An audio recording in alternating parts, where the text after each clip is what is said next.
قرآن سے دلائل 7 سورہ الحجرات۔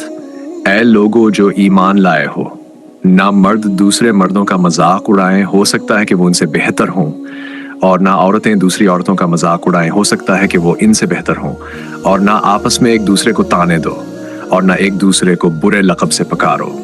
ایمان لانے کے بعد فاسق، گناہگار کہلانا بہت بری بات ہے، اور جو لوگ اس روش سے باز نہ آئیں وہی ظالم ہے۔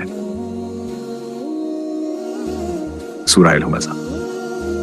تباہی ہے ہر اس شخص کے لیے جو لوگوں پر طعنہ زنی کرتا ہے اور ان کا مذاق اڑاتا ہے۔ حدیث سے دلائل۔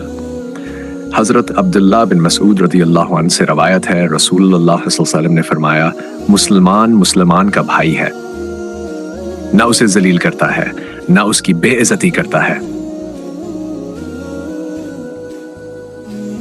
حضرت ابو ہریرہ انہوں سے روایت ہے، رسول اللہ صلی اللہ علیہ وسلم نے فرمایا، کسی مسلمان کی عزت کا مذاق اڑانا گناہ ہے۔